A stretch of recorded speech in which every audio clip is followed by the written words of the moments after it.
Bab 41. Kamu menyukainya. Apa yang kamu lakukan? Claire Sen saking tegangnya sampai merasa gugup. Aku tidak bisa. Colden Ye hanya tahu dia keluar, namun dia belum tentu tahu apa yang dilakukan olehnya. Dia tidak bisa bertindak gegabah. Memikirkan ini, Claire Sen menarik nafas dalam untuk menenangkan dirinya. Dengan lembut berkata, aku keluar membeli sedikit sesuatu.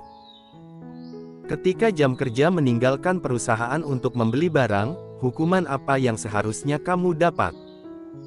Bibir Claire Sen bergerak, ingin mengatakan sesuatu.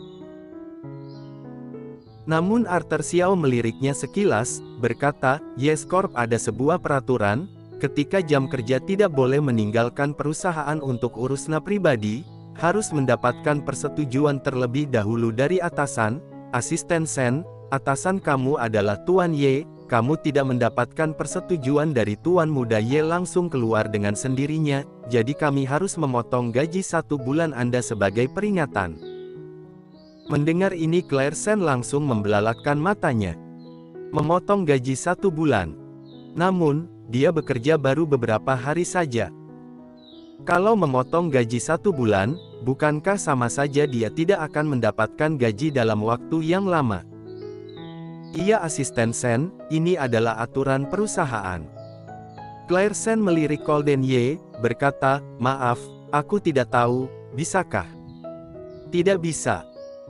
Colden Ye langsung memotong pembicaraan dan membuat keputusan, tidak memberinya kesempatan sama sekali.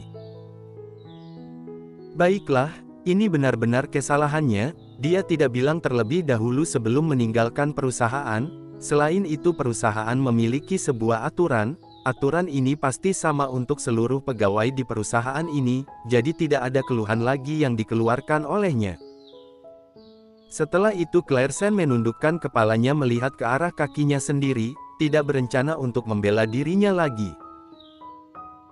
Ruangan tertutup itu berubah menjadi tenang, bahkan suara deruan nafas satu sama lain bisa didengar. Dia tidak membela dirinya lagi membuat Colden Ye sedikit terkejut, namun setelah dipikirkan dengan jelas, dia akhirnya mengerti.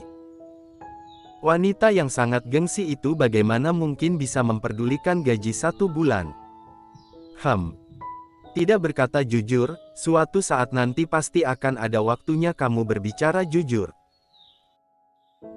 Setelah keluar dari lift, tatapan mata Claire Sen mengantar Arthur Xiao dan Colden Ye keluar. Lalu dia pergi ke tempat yang tidak jauh dari pintu masuk perusahaan. Dari kejauhan dia sudah melihat mobil Sally Han berhenti di sana untuk menunggunya. Dia dengan wajah yang senang berjalan ke arah sana. Ketika baru saja naik ke atas mobil dan memasang sabuk pengaman, Claire Sen mendengar pertanyaan dari Sally Han. Bukankah itu mobil suamimu? Mendengar ini Claire Sen langsung melihat ke arah pandang Sally Han. Ternyata mobil Colden Ye baru saja keluar dari parkiran, lalu dia pun menganggukkan kepala, iya, tapi dia bukan suamiku. Sudah menikah masih bilang bukan suami. Bukannya kamu tidak tahu itu hanyalah kontrak setengah tahun saja, itu hanya sebuah pernikahan kontrak saja. Mendengar ini Sally Han mengulurkan tangannya memegang pipinya, pernikahan kontrak juga tidak masalah. Aku dengar-dengar tuan muda kedua Yes Corp sepertinya tidak terlalu bisa. Gerakan tangan Claire Sen seketika berhenti, melihat Sally Han sekilas. Kenapa? Kamu seharusnya mengerti apa maksudku bukan? Claire Sen. Sally Han bertanya dengan misterius, dari hari pernikahan kalian hingga sekarang, apa kalian pernah melakukan itu? Wajah Claire Sen memerah, menggigit bibir bawahnya, bagaimana mungkin? Aku sudah bilang bukan, rumor yang beredar di luar seharusnya benar. Sally Han, jangan sembarang bicara, seharusnya tidak mungkin. Bagaimana tidak mungkin? Tidak ada angin dan hujan kalian sudah menikah, jika dia tidak ada masalah dalam hal itu, apa mungkin dia akan membiarkanmu hingga sekarang? Ada alasannya.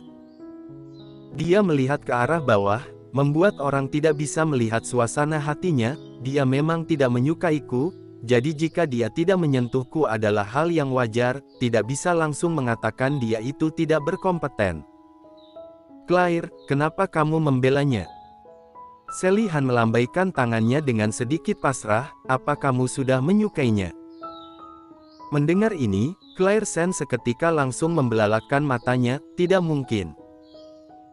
Bagaimana mungkin dia bisa menyukai pria yang berkata-kata keji dan selalu mengejeknya setiap ada kesempatan? Kalau begitu untuk apa kamu membelanya? Selain itu kalau dia tidak bisa juga merupakan hal yang baik untukmu, dengan begitu kamu tidak perlu khawatir akan kehilangan mahkotamu.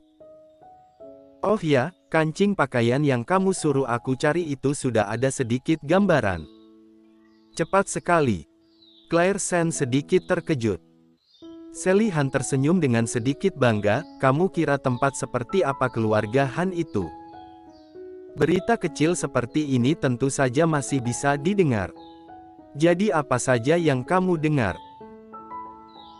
Sebenarnya kancing ini sering kali ditemukan, awalnya ketika kakakku mendengar ingin mencari tahu tentang kancing pakaian ini dia langsung memarahiku, merasa jejak yang diberikan ini sangatlah tidak berguna. Setelah melihat bentuk dari kancing pakaian ini, kakakku baru menyadari bahan kancing ini sangatlah bagus, pakaian biasa tidak akan mungkin ada kancing ini. Saat mengatakan ini Sally Han sudah memberikan senyuman yang misterius kepada Claire Sen, lalu pandangannya diarahkan kepada perutnya. Claire, anak yang berada dalam perutmu pasti memiliki ayah yang sangat kaya.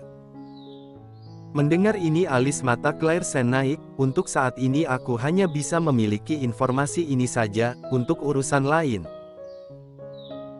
Kakakku bilang kamu harus membawa kancing pakaian itu kemari, biarkan dia memastikan, bagaimanapun dengan foto saja tidak cukup, dia ingin melihat kancing pakaian itu dengan jelas baru bisa mendapatkan informasi yang lebih banyak, apa kamu ada membawanya? Claire Sen menggelengkan kepala. Kancing pakaian itu, masih ada di bawah kasur Golden Ye. Tidak mungkin bukan. Benda yang penting seperti itu kamu tidak membawanya terus. Aku kemarin malam juga baru menyadarinya, aku akan pulang dan mengambilnya, besok baru aku kasih kamu. Baiklah, kamu besok harus ingat membawanya ya, aku akan membantumu mencari ayah dari anak itu. Nantinya kita tinggal buang Golden Ye saja, kita lihat apakah dia masih akan sombong. Sebenarnya, Golden Ye juga bukan orang jahat, kamu. Claire Sen diam, tidak melanjutkan kata-katanya. Aku tahu dia bukan orang yang jahat, tapi dia juga bukanlah orang yang baik untukmu, dia tahu kamu bukan Caroline Sen, juga tahu kamu memiliki mantan suami, dan masih tahu di dalam perutmu sedang mengandung anak, bagimu dia adalah orang yang sangat berbahaya, mengerti tidak? Claire Sen menganggukkan kepala, aku tahu. Kamu harus lebih berhati-hati, jagalah dirimu dan anakmu dengan baik, aku akan berusaha mencari tahu informasi lalu segera beritahu kamu. Sally Han, terima kasih. Claire Sen menggigit bibir bawahnya dengan pelan, senang bertemu denganmu. Mendengar ini Sally Han langsung mendegus kasar, tidak usah bermanja, menjijikkan. Claire Sen mendekati dan memeluknya. Sudahlah, aku akan mengantarmu pulang dulu. Iya. Setelah itu Sally Han mengantar Claire Sen ke depan pintu kediaman Ye, setelah itu Claire Sen turun dari mobil dan naik ke atas. Saat perjalanan pulang dia selalu memikirkan kata-kata Sally Han, jadi membuatnya berjalan dengan sedikit ceroboh. Ketika sampai ke depan pintu kamar dia baru menyadari kalau ada orang yang sedang membersihkan rumah, kebetulan baru saja selesai dan melewatinya. Claire Sen tidak memperdulikannya, setelah masuk ke dalam dia menyadari kalau Golden Ye belum pulang ke rumah, jadi dia segera menaruh tasnya dan melihat ke arah sisi kasur. Sekali melihat Claire Sen hampir saja terkejut. Kancing pakaian yang tadi pagi ada di bawah kasur ternyata sudah hilang. Claire Sen tiba-tiba teringat dengan pekerja wanita yang berpapasan dengannya saat masuk ke dalam, dia membersihkan kamar ini, apakah dia yang membawanya pergi? Setelah itu Claire Sen langsung berdiri dan dengan cepat berjalan ke arah luar. Dan tidak jauh dari sana ada dua pekerja wanita yang sedang berbincang. Kaning pakaian ini aku temukan ketika sedang membersihkan kamar tuan kedua. Tolong bantu aku tanyakan kepada tuan muda kedua, apakah ini miliknya? Bersambung.